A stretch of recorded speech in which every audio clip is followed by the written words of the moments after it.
మాత్రం ప్రవర్తించలేదు. మన సనాతన ధర్మమునందు భగవంతుడు దేని కొరకు అవతరిస్తాడు అంటే ధర్మాన్ని నిలబెడతాడు, పాపుల్ని సంహరించేస్తాడు, తాను నిలబడిపోతాడు. ధర్మాన్ని నిలబెడతాడు పరమాత్మ మన సనాతన ధర్మంలో. కాబట్టి దీనికి ఆది ఎక్కడ? మనము వినేయులమై ఉండుట అనగా పరమ వినయముతో ఒక విషయాన్ని విన్నప్పుడు ఇది ఋషి ప్రోక్తము కాబట్టి మనం గౌరవంగా ఇందులో ఉన్న సత్యాన్ని తెలుసుకుని మనం పరమభక్తితో మన జీవితాన్ని గడుపుదామని తెలుసుకోవాలి. ఇన్ని విషయములను ఆవిష్కరించింది. అహంకారం ఎంత ప్రమాదాన్ని తీసుకొస్తుందో దక్షపాత్రతో చెప్పించింది. కోపం హద్దు పద్దు లేకుండా వెళ్ళిపోతే ఎంత దూరం వెళ్ళిపోతుందో చూపించింది. కోపానికి చెల్లెలు పగ. ఆ పగ ఎదురుగుండా ఉన్న వాళ్ళు ఎవరన్నది కూడా చూడదు. తన కడుపున పుట్టిన కూతురు కాలిపోతుంటే చూస్తూ ఊరుకోగలిగాడు. ఇంతటి కరడుగట్టిన స్థితికి వెళ్ళిపోతుంది మనస్సు. మనస్సు విషయంలో తస్మాత్ జాగ్రత్త జాగ్రత్త. అందులోంచే ఇవాళ పుట్టినటువంటి మొలకయే రేపటి మహావృక్షము. కీడు చేసే తలంపు ఎవరికైనా ఏ రూపంలోనైనా మనస్సులో ఇంత పిసరు పుట్టినా మీరు వెంటనే అంతర్ముఖులై ధ్యానం చేసుకొని ఈశ్వరుడన్నవాడున్నాడు, ఇంతటి పాపపు పనికి నేను కర్తను కాలేను, ఎవరి పాపము వారిని కట్టి కొడుపుతుంది, ఈశ్వరుడున్నాడు, ఆయన చూస్తాడు.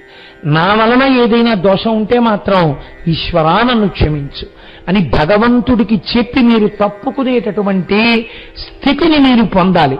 కర్తవ్య నిష్ఠని పొందాలి తప్ప అర్థం పర్థం లేకుండా అన్నిటికీ మీరే కర్త అనేటటువంటి అహంకారం పెళ్ళుబికిపోతే చిట్ట చివరికి దక్షుడి తలకాయే పోయింది. ప్రజాపతి బ్రహ్మగారి పుత్రుడు, ఏం మిగిలింది? తలకాయ మిగల్లేదు. ఎందుకు అహంకారం? ఇలా ఇలా తలగరేసినందుకు ఏమైంది? లేనిపోని పక్షపాతాలకు పోయి భృగువు కనుబొమలు ఎగరేసినందుకు కళ్ళు ఎగిరిపోయాయి, మీసాలు ఎగిరిపోయాయి, గడ్డం ఎగిరిపోయింది. మళ్ళీ ఆశంకరుడి అనుగ్రహంతో కళ్ళు ఇవ్వబడ్డాయి, ఆశంకరుడి అనుగ్రహంతో గడ్డాలు మీసాలు ఇవ్వబడ్డాయి. సరస్వతీదేవంతటి దానికి ముక్కు తెగిపోయింది. మీరు చూడండి, శబ్దము దేని వల్ల వస్తుంది? వాయువు వల్ల వస్తుంది. ఆ వాయువు ప్రధానంగా దేంట్లోంచి ఎడుతుంది? ముక్కులోంచి ఎడుతుంది. అటువంటి సరస్వతీదేవి ముక్కు తెగిపోతే మళ్ళీ శంకరానుగ్రహంగా ఆవిడికి ముక్కు వచ్చింది. అందుకే ఆ దక్షవాటికలో అడుగు పెడితే ఆ దక్షారామంలో అడుగుపెట్టి ప్రార్థన చెయ్యాలి మనం. ఈశ్వర, ఇక్కడ ఏ తప్పులు నువ్వు దిద్దావో ఆ తప్పులు కొన్ని కోట్ల జన్మల నుంచి నన్ను సంస్కారములుగా వెంబడిస్తున్నాయి కనుక నాకేమీ తెలియదు. నీ మ్రోల సాగిల పడిపోయి నీ కోనేటిలో స్నానం చేసి, సప్తగోదావరి కనుక స్నానం చేసి నీ చుట్టూ పొర్రుదండాలు పెట్టేస్తాను. ఈ దక్ష యజ్ఞ ధ్వంసమునందు ఇన్ని దోషములు ఆ రోజున జరిగాయో అవి నా యందు పొటమరించకుండా నన్ను కాపాడు. అందుకే ఒక 2 నెలల క్రితం ఒక 100 మందిని దగ్గరగా దక్షారామం బయలుదేరాం. దక్షారామ భీమేశ్వరుడు ఎంత దయాశాలియో మీరు చూడండి. మేం బయలుదేరి వెడితే ఇలా ఆకలి వేసేటప్పటికే మొబైల్ టేబుల్, మొబైల్ చైర్స్ వచ్చేసాయి. మహానుభావుడు నానాజీ గారు తీసుకొచ్చి మధ్యలో వేసేసి టెంట్లు వేసి టిఫిన్లు పెట్టేశారు. 100 మంది వెళ్ళి సప్తగోదావరిలో స్నానాలు చేసి చక్కగా పొర్లుదండాలు పెట్టుకోవడానికి వీలుగా అర్చకులు ఎప్పుడూ లేని దేవాలయాలు తెరిచి పాపం ఎదురు చూసి పూజలు చేయించి ఇంతమంది ఇంత పూనికతో వచ్చారు. మాకు పావలా కాసు మీరు ఇవ్వద్దివ్వాల, మీ అందరూ కూర్చోండి, మీకు ఆశీర్వచనం చేస్తామన్నారు వాళ్ళు. కాబట్టి దక్షారామ భీమేశ్వరుడి అనుగ్రహమే అనుగ్రహం. ఇంత దగ్గరలో ఉన్న క్షేత్రం మనకి దక్షారామం కనుక ఆ దక్షారామము అంత గొప్ప క్షేత్రం. నా మనస్సుకు ఒక గొప్ప జవాబు దొరికింది. శివమహాపురాణం తర్వాత మనస్సు సంతోషపడ్డానికి వెంటనే ఎక్కడికి వెళ్ళాలనుకున్నాను, మిగిలింది పూర్తి చేయను. కనుక అటువంటి దక్షవాటిక మనకి దగ్గరలో ఉండడం మన యొక్క అదృష్టహేతు. అంత గొప్ప దక్షయజ్ఞ ధ్వంసము జరిగిపోయిన తరువాత సతీదేవి ఆ తల్లి మాత్రం శరీరాన్ని వదిలిపెట్టింది. ఇప్పుడు దేవతలకి జగదంబ శక్తి స్వరూపిణి కావాలి. దేవతలందరూ అమ్మవారిని స్తోత్రం చేశారు. అమ్మా, నువ్వు మళ్ళీ ఆవిర్భవించాలి, మమ్మల్ని అందరినీ రక్షించాలి. అమ్మ ప్రసన్నురాలు. అమ్మ కోపం ఎంతసేపు ఉంటుందండి? తాటాకుల మంట. నాన్నగారి కోపం అయితే భయంకరంగా ఉంటుంది, కానీ అమ్మ కోపం పెద్ద భయంకరంగా ఏం ఉండదు. అందుకని అమ్మవారు వెంటనే అనుగ్రహ పాత్రంగా వారికి సౌమ్య రూపంతో దర్శనమిచ్చింది. ఇచ్చి మీ అందరి యొక్క కోరిక తీర్చడానికి మళ్ళీ నేను పార్వతి అన్న పేరుతో మేనకా హిమవంతులకు కుమార్తెగా పుడతాను. ఏమి మేనకా హిమవంతులకు ఎందుకు కుమార్తెగా పుట్టాలి? ఆవిడ ఒక రహస్యాన్ని చెప్పింది శివమహాపురాణంలో. నేను సతీదేవిగా ఉండగా శంకరుడితో కలిసి ఆ హిమాలయ పర్వత సానువుల మీద విహరిస్తున్నప్పుడు ఆ మేనకాదేవి నన్ను చూస్తుండేది. చూసి ఎంత అందంగా ఉంటుందో, ఇలాంటి కూతురు నాకుంటేనా అనుకునేది. ఆ భావన కలిగింది కాబట్టి ఆవిడ కడుపున కూతురుగా పుడతాను అంది. ఇందులో మీరు ఒక్క విషయాన్ని తెలుసుకోవాలి. అమ్మవారు ఎంత సులభంగా వశురాలవుతుందో తెలుసా అండి? మీరు రోజు అమ్మవారిని ఏ చక్కటి బాలాస్వరూపానికో నమస్కారం చేసి, మా ఇంట్లో మా అమ్మాయనో మా అమ్మనో మీరు రోజు ఒక్క పువ్వేసి పొంగిపోతున్నారు అనుకోండి, ఒకనాడు ఆ వంశంలో తల్లి అవతరించి తీరుతుంది. ఎందరి ఇళ్లలోనో జరిగింది తెలుసండి. ఇళ్లలో పూజ చేస్తుండగా మీరు నమ్మండి నమ్మకపోండి, నేను ఒక సత్యం చెప్తున్నాను. బాలోపాసన కలిగినటువంటి అనేక కుటుంబాలలో ఇంట్లో అందరూ కూర్చుని ప్రసాదం తీసుకుందామనుకునే వేళటికి చక్కగా బాల రూపంలో వచ్చి కొద్దిగా పువ్వులు కాసిన పువ్వులు ఇస్తారా అండి అనో, లేకపోతే నాకు కొంచెం ఆ ప్రసాదం పెడతారా అండి అనో అడిగి తిని వెడుతుంది, పుచ్చుకుని వెడుతుంది. నేను ధైర్యంగా చెప్పేస్తున్నాను. ఇవాళ మీకు మనం శరన్నవరాత్రులు చేశాం కదండి. శరన్నవరాత్రులు ఎలా చేస్తే బాగుంటుంది అని ఒకరోజు ఆఫీసులో కూర్చుని ఉత్తినే ఎందుకు వచ్చిందో తెలియదు ఆలోచన. ఒక రఫ్ పేపర్ తీసి ఒక 20 నిమిషాల సేపు ఇలా ఉంటే బాగుంటుంది కార్యక్రమము అని ఒక రఫ్ ఉత్తినే అలా రాశాను. నేను ఇక్కడ రఫ్ తయారు చేస్తున్న వేళలోనే నాకు దేహబంధుత్వం కలిగినటువంటి ఒక కుటుంబంలో చిన్న పిల్ల మామయ్య గారింటికి ఎడదాం, మామయ్య గారింటికి ఎడదాం, మామయ్య గారింటికి ఎడదాం, నువ్వు తీసుకెళ్ళవా అని హఠం చేసేసింది. సరే పెడదాం, 5:30కు వస్తారు, మళ్ళీ ఆయన హడావిడిగా ఉంటారు, ఇప్పుడు ఎందుకే పని లేకుండా పెడితే బాగుండదే అంటే, కాదు మామయ్య గారి ఇంటికి వెళ్ళవలసిందే అంది. ఆ పిల్ల ఇంటి దగ్గర బయలుదేరి వాళ్ళ తల్లిదండ్రులు మా ఇంటికి తీసుకొస్తున్నారు. రోజు వచ్చినట్టు రాను, నాకు పట్టు లంగా కట్టండి, పట్టు జాకెట్ వేయండి, నేను ఇవాళ మామయ్య గారిని అలా చూడాలని అన్ని పెట్టుకుని పువ్వులు పెట్టుకుని వచ్చింది. నేను ఈ పూజా కార్యక్రమానికి సంబంధించిన రూపకల్పన చేసి రోజు పువ్వులు కొనుక్కోవడానికి ఎడుతుంటాను భానుగుడి జంక్షన్కి. అక్కడికి వెళ్ళి ఆ రోజు పువ్వులు కట్టవయ్యా అంటే ఎన్నో ఏళ్ల నుంచి కడుతున్నాడు అతను నాకు. రోజులే కాకుండా హఠాత్తుగా అతను ఒక సన్నజాజి పూల మాల తీసి కోసి పూజలో వాడండి సార్ అని అందులో పెట్టి కట్టించేశాడు. నేను ఆ సన్నజాజి పూలదండ ఒక్కటి వేరు రకంగా వాడాలని అనుకున్నాను. ఆ రోజే మరునాడు పొద్దున్న పూజలో అలంకారం చేయాలనుకున్నాను. పూలు పట్టుకెళ్ళి ఫ్రిడ్జ్లో పెట్టాను. సంధ్యావందనం చేసుకోవడానికి పూజా మందిరంలోకి పెడుతుంటే పిల్లొచ్చి ఎప్పుడు అంత దగ్గరగా రాదు నా దగ్గరికి. గబగబా వచ్చి మామయ్య గారండి మిమ్మల్ని చూడాలని వచ్చానండి అండి.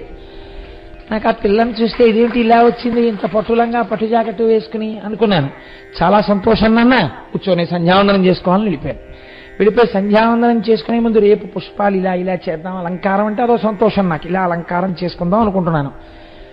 నేను గాయత్రి మంత్రం చేసుకుంటుంటే ఓరి వెర్రివాడా, శరన్నవరాత్రుల కార్యక్రమం రూపకల్పన చేశావు కదా, నువ్వు ఏ గాయత్రిని ధ్యానం చేస్తున్నావో ఆ గాయత్రి బాలరూపంలో పూల కోసమే వచ్చి కూర్చుంది. ఆ పూల ఆ పాపకివ్వరా అనిపించింది. ఫ్రిడ్జ్లోంచి పూలు తీసుకెళ్లి అమ్మవారికి అలంకారం చేసి ఇలా పట్టుకెళ్ళాను. మామయ్య గారండి నాకేనా అండి పువ్వులు అని గబగబా తీసుకొని తల్లో పెట్టుకుని వెళ్ళిపోయింది ఆ పిల్ల. ఆ తర్వాత శరన్నవరాత్రులు ఎంత వైభవంగా జరిగాయో మీరు చూశారు కదా. నేను ఈ విషయం గర్వానికి చెప్పుకోవట్లేదు, అహంకారానికి అసలు చెప్పట్లేదు. నేను అనుభవించింది చాలా తక్కువ అండి. ఎందరో పెద్దలు అమ్మవారి అనుగ్రహాన్ని ఎంత అనుభవించారో. మేనక ఈ కోరిక కోరుకున్న వరకుగా ఆమెకి కుమార్తెగా జన్మిస్తానంది తల్లి. అయితే ఈ మేనకా జననమునందు ఒక పెద్ద రహస్యం ఉంది. ఎక్కడ ఉంది ఈ రహస్యం అంటే, దక్ష ప్రజాపతి యొక్క కుమార్తెలలో స్వధ అనబడేటటువంటి ఒక ఆమె ఉన్నది. ఆమెని పితృదేవతలకిచ్చి వివాహం చేశాడు దక్ష ప్రజాపతి. ఆ స్వధకి పితృదేవతలకి కలిపి 3 కుమార్తెలు జన్మించారు. మొదట ఆవిడ పేరు మేనక, రెండవ ఆవిడ పేరు ధన్య, మూడో ఆవిడ పేరు కళావతి. ఈ 3 పుట్టుకతో బ్రహ్మజ్ఞానులు, గొప్ప జ్ఞానమున్నవారు, అయోనిజల స్థాయిలో గౌరవింపబడిన వారు. ఈ 3 ఒకనాడు వైకుంఠమునకు వెళ్ళారు. వెళ్ళి శ్రీ మహావిష్ణువు కొలువు తీరి ఉండగా వీరు లోపలికి వెడితే, భక్తవత్సలుడు మహానుభావుడు, అందులో ఇంత జ్ఞానం ఉన్నవారంటే శ్రీ మహావిష్ణువు ఎంత ప్రీతి చెందుతారు. వాళ్ళని ఉచితాసనముల యందు కూర్చుండబెట్టారు. ఈలోగా సనక సనందనాది మహర్షులు లోపలికి వస్తున్నారు. శివుడి యొక్క సంకల్పం వేరుగా ఉంది. శివ సంకల్పమస్తు అని కదా అంటాం. శివమాయ ప్రసరించింది. ఈ పిల్లలు లేవలేదు. సనక సనందనాదులు లోపలికెడుతున్నారు. బ్రహ్మజ్ఞానులైన వారు వెడుతున్నప్పుడు లేచి నిలబడాలి సభలో. లేవలేదు కనుక వాళ్ళకి ఇబ్బంది కలగకుండా ఉండడం కోసమని సనక సనందనాదులు శాపం ఇచ్చారు. శాపం ఎందుకు ఇస్తారంటే, ఎక్కువ ఇబ్బంది పెట్టకుండా తగ్గించేస్తారు. ఇప్పుడు వాళ్ళన్నారు, మీరు 3 భూమండలమునందు జన్మించెదరుగాక. అప్పుడు వాళ్ళు లేచి సనక సనందనాది మహర్షుల యొక్క పాదముల మీద పడి వేడుకున్నారు, మాకు ఈ శాప విమోచనం ఎలా కలుగుతుంది, ఆజ్ఞాపించవలసినది.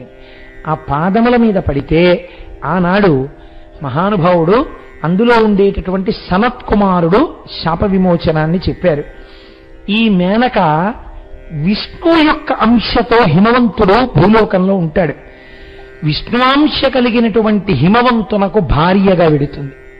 అలాగే ఈ ధన్య మహాజ్ఞాని అయినటువంటి జనక మహారాజు గారికి భార్య అవుతుంది. ఈ కళావతి భూలోకమునందు వృషభానుడు అనబడేటటువంటి ఒక వైశ్యుడికి భార్య అవుతుంది. మేనకా హిమవంతులకు పార్వతీదేవి జన్మిస్తుంది. ధన్య జనకులకు సీతమ్మ తల్లి జన్మిస్తుంది. కళావతి వృషభానులకు రాధాదేవి జన్మిస్తుంది. ఈ కారణం చేత మేనకా హిమవంతులు చాలా గొప్ప స్థితిని పొందుతారు. కానీ మోక్షమన్నమాట వాళ్ళ విషయంలో మాట్లాడడానికి వీల్లేదు. ఎందుచేతనో మీరు పార్వతీ కళ్యాణంలో ముందు విందురు గాని ఎన్ని మలుపులు తిరుగుతుందో పార్వతీ కళ్యాణం. ధన్య సీతమ్మ తల్లికి తల్లి అయిన కారణం చేత విష్ణులోకాన్ని పొందుతుంది. కళావతి రాధకి తల్లి అయిన కారణం చేత గోలోకాన్ని పొందుతుంది. కాబట్టి వీళ్ళకి ఈ వరాలు ఇస్తున్నాను అన్నారు. ఇప్పుడు ఆ మేనక హిమవంతుడికి భార్య అయింది. భార్య అయిన తర్వాత ఆవిడ ప్రతి నెల కూడా అష్టమి తిథి నాడు అమ్మవారికి విశేష పూజ చేస్తుండేది. విశేష పూజ చేసి అలా కొన్ని సంవత్సరములు చేయగా ఒకనాడు జగదంబ ఆవిడికి ప్రత్యక్షమైంది. ఏ వరం కోరుకుని నువ్వు నా గురించి ఇంత గొప్ప తపస్సు చేస్తున్నావని అడిగింది. ఇదే సమయంలో అక్కడ తారకాసురుడు విజృంభించి ఉన్నాడు. తారకాసురుడు మరణించాలంటే పార్వతీ పరమేశ్వరులకు కళ్యాణం కలగాలి. ఇక్కడ పార్వతీదేవిగా ఆవిడ పుట్టాలి. ఆవిడ పుడితే తప్ప లోకమునకంతటికీ సుభిక్షం కలగదు, శాంతి కలగదు. ఇప్పుడు ఆవిడ కనబడి మేనకను అడిగింది, నువ్వు దేని కొరకు ఇంత తపస్సు చేశావు, దేని కొరకు ఇంత పూజ చేశావని. అంటే మేనకంది, నాకు 9 కుమారులు కావాలి, 9 గుణవంతులు కావాలి, 9 కుమారుల తర్వాత ఒక కుమార్తె కావాలి. ఆమె త్రైలోక్య పూజిత కావాలి, 3 లోకముల చేత పూజింపబడేదై ఉండాలి. ఆ తల్లి ఏ వంశంలో పుట్టిందో ఆ వంశాన్ని, ఏ వంశంలో మెట్టిందో ఆ వంశాన్ని ఉద్ధరించేటటువంటిదై ఉండాలి. అటువంటి, ఇంకొక మాటలో చెప్పాలంటే, నువ్వే నాకు కూతురుగా రావాలి అంటే అమ్మవారు చాలా సంతోషపడిపోయి, నీ భక్తికి మెచ్చుకున్నాను, నీకు అలాగే కూతురుగా పుడతాను, పర్వతరాజపుత్రిని కనుక పుట్టుకతోనే పార్వతీ అని పిలుస్తారు నన్ను. కొంచెం నల్లగా పుడతాను కనుక కాళీ అని పిలుస్తారు నన్ను. నారాయణుని యొక్క చెల్లెలుగా ఉంటాను, నారాయణుడు స్త్రీ రూపంలో నారాయణునిగా ఉంటాను కాబట్టి నారాయణి అంటారు నన్ను. ఈ జన్మలో కన్యాదానం చేసే అదృష్టాన్ని మీరు పొందుతారు. సశాస్త్రీయమైనటువంటి వివాహం జరుగుతుంది. ఇంతకాలం శంకరుడు వివాహం చేసుకోవడం ఒకలా జరిగింది, సతీ కళ్యాణం. పార్వతీ కళ్యాణంలో మాత్రం మిమ్మల్ని ఏ స్థాయిలో నిలబెడతానో తెలుసా? కాముణ్ణి కాల్చగలిగిన శంకరుణ్ణి పిల్లనిమ్మని మీ ఇంటికి రాయబారానికి వచ్చేట్టు చేస్తాను. మీరు పిల్లనిస్తున్నారని ఆడపెళ్లి వారింటికి మగపెళ్లి వారు వచ్చేట్టు చేస్తాను. కన్యాదాత ఇంటికే శంకరుడు కదిలొచ్చేట్టు చేస్తాను. శంకరుడే కదిలొస్తే ఎంతమంది వస్తారో చూద్దరు గాని భూమి ఇలా అయిపోతుంది బరువు మొయ్యలేక. కన్ని విని ఎరుగని చరిత్రాత్మకమైన కళ్యాణం జరుగుతుంది. ఆ కళ్యాణంలో మీ ఇద్దరు కన్యాదానం చేస్తారు. అటువంటి స్థితిని మీకు ఇస్తున్నాను. అంతటి రంగరంగ వైభవాల కళ్యాణం ఎలా జరిగిందో కైలాసంలో అటువంటి కళ్యాణం కాకినాడలో మళ్లీ జరుగుతుంది 20వ సంవత్సరంలో. దీన్ని నిర్వహించే శక్తి గోపాలకృష్ణ గారికి ఇచ్చి ధన్యుణ్ణి చేస్తున్నాను అని అమ్మ ఆ రోజు అందని నా నమ్మకం. ఎందుకో తెలుసా అండి? రేపు ఆదివారం నాడు పార్వతీ కళ్యాణం ఎలా చెప్పబడిందో అలాంటి కళ్యాణమే మనం చేస్తాం. మామూలు కళ్యాణం కాదు. ఆ రోజు ఊరేగింపులో బ్రహ్మగారు ఎలా వచ్చారో, సరస్వతి ఎలా వచ్చిందో, లక్ష్మీదేవి ఎలా వచ్చిందో, నారదుడు ఎలా వచ్చాడో, ప్రమదగణాలు ఎలా వచ్చాయో, సప్తర్షులు ఎలా వెళ్ళారో అలాగే మేకప్పులతో వస్తారు. సప్తర్షులు కూడా మేకప్ వేసుకుని ఋషుల కిందే వేదం జరుగుతూ పెడుతుంటారు. దాని ముందు ఎద్దులు నడుస్తాయి, దాని ముందు గుర్రాలు నడుస్తాయి. చతుర్ముఖ బ్రహ్మగారు ఎడతారు, ఆయన వెనకాతల వేదం జరుగుతూ ఋషులు పెడుతుంటారు. సరస్వతీదేవి వెడుతుంటుంది, చతుర్ముఖ బ్రహ్మగారు వెడతారు. ఇక్కడ కళ్యాణం జరుగుతున్నప్పుడు కూడా పార్వతీ కళ్యాణం లాగే ఆ పైన వేదిక మీదకెక్కి శంకరుడికి బుగ్గ చుక్క పెట్టడం, శంకరుడికి తలంబ్రాలు వేస్తున్నప్పుడు ఆయన జటాజూటాన్ని కొద్దిగా ఎత్తి పెట్టడం, ఇవన్నీ ఎవరు చేస్తారో తెలుసా? చెల్లెలు కాబట్టి సరస్వతీదేవి చేస్తుంది. వేదిక మీద సరస్వతీ రూపంలో ఉంటుంది ఆవిడ. మేకప్ అనకపోతే అర్థం కాదు కాబట్టి ఆ మాట అనవలసి వస్తుంది. అలాగే గౌరీ తపస్సు చేసినటువంటి పార్వతీదేవి, శ్రీ మహావిష్ణువు, లక్ష్మీదేవి అన్నగారు చెల్లెలు కాబట్టి కన్యాదానం పీటల మీద కూర్చుంటున్న వాళ్ళు మేనకాహిమవంతులు కాబట్టి వీళ్ళందరూ వెళ్ళి శ్రీ మహావిష్ణు స్వరూపంలో ఉన్న వ్యక్తి బుట్ట ఎత్తి లక్ష్మీదేవిని తీసుకొస్తాడు పీటల మీదకి. మీరు ఆ కళ్యాణం అక్కడ ఎలా జరిగిందో ఇక్కడ అలా జరగడం చూద్దురు గాని. అక్కడ మైనాకుడు తీసుకొచ్చాడు పెద్ద తమ్ముడిగా, పెద్దన్నగారిగా. ఇక్కడ శ్రీ మహావిష్ణువు తీసుకొస్తారు. తీసుకొచ్చి వేదిక మీద కూర్చోబెడతారు. తర్వాత కళ్యాణం ఎలా జరుగుతుందో, అందులో ఎన్ని చమక్కులు జరుగుతాయో మీరు చూద్దరుగా. శివమహాపురాణంలో ఎలా చెప్పబడిందో అలా ఆనాడు అంత ఆక్రోశం పొంది మనకి పాఠం చెప్పడానికి అంత బాధపడి వెళ్ళిపోయిన తల్లి పార్వతిగా వచ్చింది కదా. ఆ తల్లికి మనం ఎలా సంతోషాన్ని పొందుతాం? ఆ తల్లి అనుగ్రహంతో కదండి సర్వమంగళారూపంలో 5వ తనం నిలబెడుతోంది. ఆ తల్లి కదా బిడ్డల్ని ఇస్తోంది. ఆ తల్లి కదా మనలో శక్తిగా ఉంది. ఆ తల్లి కదా అన్నం పెడుతోంది అన్నపూర్ణగా. అటువంటి తల్లి కళ్యాణానికి మనం ఏం చేస్తాం? నా దగ్గరికి ఒక ప్రతిపాదన వచ్చింది. కొందరు ఐశ్వర్యవంతులు, వాళ్ళు తప్పు చేశారని నేను అంటలేదు, వాళ్ళు చాలా సహృదయంతో వచ్చారు. అయ్యా, ఈ పార్వతీ కళ్యాణానికి కావలసినటువంటి ధనాన్ని సమకూరుస్తా ఉన్నారు. నేను చంద్రశేఖర పరమాచార్య స్వామి వారు ఎన్నడూ జరగనటువంటి అపూర్వమైన క్రతువు జరుగుతున్నప్పుడు అందులో ఒక్కరివో ఇద్దరివో డబ్బులు వెయ్యడాన్ని అంగీకరించేవారు కాదు. అందరిది ₹1 పావలాయో పడవేసింది. ఇది జన్మజన్మాంతర సుకృతం అనేవారు. అలాగే రేపటి రోజున ఎల్లుండి 2 రోజుల పాటు నేను గోపాలకృష్ణ గారికి ఏం చెప్పానంటే, ఈ కళ్యాణానికి మాత్రం ఎవరో ఒకరిది ఇద్దరిది సొమ్ము ఖర్చు పెట్టవద్దు. కాకినాడలో ఉన్న భక్తులు అందరి చేతులు ఏది వేస్తే హుండీలో పడాలి. ఎవరు ఏం వేశారో తెలియక్కర్లేదు. చప్పుడు అవ్వకుండా వేసే ప్రయత్నం చెయ్యండి. అంటే నాణెములు వేయకుండా కాగితాలు వేయండి. వేస్తే రేపు సాయంకాలం హుండీలో మీరు వేసినటువంటి ద్రవ్యంతో సీల్ చేస్తారు. ఎల్లుండి మళ్ళీ హుండీ తీసుకొస్తారు. 2 రోజులు మనకు అనుమతిస్తాం. పంచమి చాలా గొప్ప రోజు కాబట్టి ఆ రోజు పొద్దున్న విఘ్నేశ్వరుడు బియ్యం మీదు కడతారు ఇక్కడ. ఆ రోజు సాయంకాలం 1 పావు గంట ముందే నేను ఉపన్యాసాన్ని పూర్తి చేస్తాను. మనందరం ఇన్నేళ్ల తర్వాత, ఇన్ని జన్మల తర్వాత పార్వతీ కళ్యాణానికి మన పురుషార్థం పడింది. మీ అందరూ చూసి సంతోషించేటట్టు ఈ మధ్యలో ఖాళీ చేయించి అందరి సమక్షంలో హుండీలో ఉన్న డబ్బు కింద పోసి ఆ డబ్బుని లెక్క పెట్టి ఇంత డబ్బు వచ్చింది అని మీ అందరికీ చెప్పి రంగరంగ వైభవంగా డబ్బు కళ్యాణానికి, కళ్యాణానంతరం మనందరం భోజనాలు చేయడానికి ఖర్చు పెట్టుకున్నాం. ఖర్చు పెట్టుకుని మన అందరూ తరిద్దాం. అందరూ ఎంతైనా సరే ఎవరికి తెలియక్కర్లేదు, అందులో వేసి ధోవు కమ్మని నా కోరిక. నేను డబ్బుల కోసం ఇలాంటి విర్రి వేషాలు వేయను. ఒక్కటి గుర్తించండి, చెప్పేవాడికి చెప్పడానికి యోగ్యత ఉండాలి. నేనే చెయ్యకుండా నేను మీకు ఎలా చెప్తాను? అందుకే ఉత్తరక్షణం నేను మీకు ఈ మాట చెప్పడానికి నాకు అధికారం రావడం కోసం నేను నా వంతు హరస్సుగా పార్వతీ కళ్యాణానికి ఒక 500 రూపాయలు గోపాలకృష్ణ గారికి సమర్పిస్తున్నాను. రేపు హోరీ పెట్టగానే గోపాలకృష్ణ గారు ఇవాళ తదియ ఉంది కాబట్టి మీరు వచ్చి గురువు గారు ఇవ్వడం ఏంటని మళ్ళీ మీరు చేతులు కట్టుకుని చేతులు నలుపుకుని తప్పట్లు కొట్టి చేయొద్దు. ఈ డబ్బులు పుచ్చుకోండి. ఎక్కడున్నారు గోపాలకృష్ణ గారు? ఇదిగో ఈ 500 రూపాయలు రేపు హుండీ పెట్టగానే వేయండి. చక్కగా మన కాకినాడ వాసులందరి ద్రవ్యంతో అద్భుతమైన పార్వతీ కళ్యాణం చేద్దాం.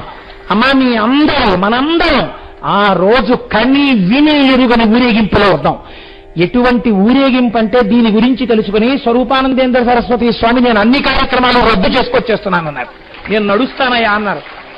మీరు తెలుసుకోండి, మేము పిలవలేదు. మొన్ననే వచ్చారు, మళ్ళీ పిలవకూడదని మేము పిలవలేదు.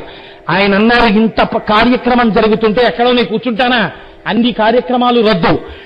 కర్ణాటకలో నేనున్నా సరే ఉరకల పరుగుల మీద 24వ తారీఖు అర్ధరాత్రి అయినా వచ్చి 25 పార్వతీ కళ్యాణంలో నేను నడుస్తానన్నారు. మనందరం అద్భుతంగా ఆ రోజున ఊరేగింపుగా వద్దాం.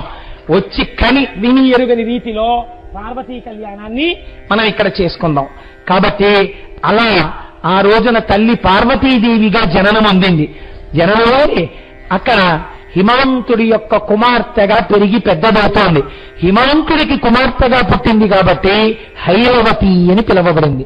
పర్వతరాజపుత్రి కాబట్టి పార్వతి అని పిలువబడింది.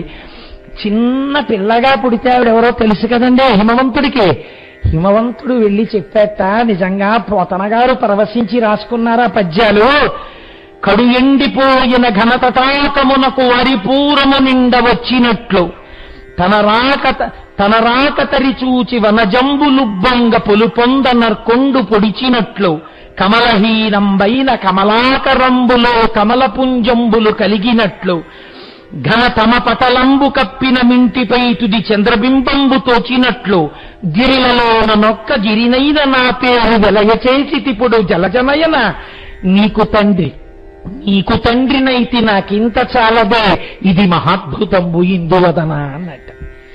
నిజంగా ఆయన అంటాడు కడు ఎండిపోయిన ఘనతటాకమునకు వరిపూరము నిండ వచ్చినట్లు.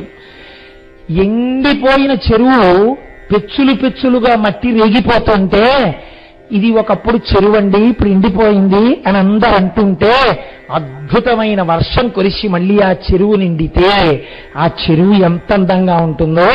అమ్మా ఇవాళ నా ఇల్లు అలా ఉంది. తన రాక తరిచూచి వనజంబులుబ్బంగ పొలు పొందనర్కొండు ఒడిచినట్లు. తామర పూలు వికసించడం కోసమని సూర్యుడు ఉదయిస్తే చాలని అలా తపస్సు చేస్తే సూర్యబింబం ఉదయించి కిరణములు పడితే ఆ కిరణ స్పర్శ చేత తామర పూలు విచ్చుకున్నట్లు కమలహీనంబైన కమలాకరంబులో కమలపుంజంబులు కలిగినట్లు. కమలములు లేనటువంటి సరోవరం కళాహీనంగా ఉంటే అందులో మళ్ళీ కమలములు పుడితే ఎంత అందంగా ఉంటుందో అంత అందంగా తటాకం అయినట్టు ఘనతమ పటలంబు కప్పిన మింటిపై తుది చంద్రబింబంబు తోచినట్లు. చీకటిగా ఉన్న ఆకాశంలో చంద్రబింబం ఉదయిస్తే ఎంత అందంగా ఉంటుందో అంత అందంగా చంద్రబింబం ప్రకాశిస్తున్నటువంటి ఆకాశం వెలుగొందినట్టు. గిరిలలో నన్నొక్క గిరినైన నా పేరు. అమ్మా ఎన్ని కొండలున్నాయో లోకంలో, అలాంటి కొండల్లో నేను కొండనమ్మా. ఇన్నాళ్ళు నన్ను ఏమనేవారో తెలుసా? ఆ కొండ అనేవారు. కానీ అమ్మా ఇవాళ నువ్వు మా ఇంట్లో పుడితే నేనేమయ్యానో తెలుసా తల్లి? గిరిలలో నన్నొక్క గిరినైన నా పేరు వెలయ చేసి ఇప్పుడు జలజనయన. అమ్మా ఇప్పుడు లోకంలో అంతా ఏమని చెప్తున్నారో తెలుసా? హిమవంతుడు పార్వతీదేవి తండ్రి. హిమవంతుడు ఎంత అదృష్టవంతుడో తెలుసా? అమ్మా అన్నం తినమ్మా అంటాడు. అమ్మా అని ఇలా బుగ్గలు పుట్టుకుంటాడు. అమ్మా అని తల పట్టుకుని ముద్ద పెట్టుకుంటాడు. అమ్మా అని ఆ శిరస్థానమునందు ఆఘ్రానిస్తాడు. అమ్మా ఉత్తరీయం తెస్తావా అంటే తల్లి పట్టుకెళ్ళి ఉత్తరీయం ఇస్తే ఉత్తరీయం వేసుకుంటాడు. అని, అమ్మా నేను ఇప్పుడు కొండని కానమ్మా, నా పేరు ఎంత చెప్పుకుంటున్నారో తెలుసా అమ్మా లోకంలో, హిమవంతుడు ఇంతటి వాడని గర్వంతో తలెత్తుగా నిలబడుతున్నానమ్మా. ఇంత గర్వం ఇంత ఆనందం ఎందుకు వచ్చాయో తెలుసానలి, వెలయచేసి తిప్పుడు జలజనయన, నీకు తండ్రినైతి నాకింత చాలదే, ఇది మహాద్భుతంబు ఇందువదన. ఒక కొండెక్కడా, అమ్మవారికి తండ్రి అవ్వడం ఎక్కడా?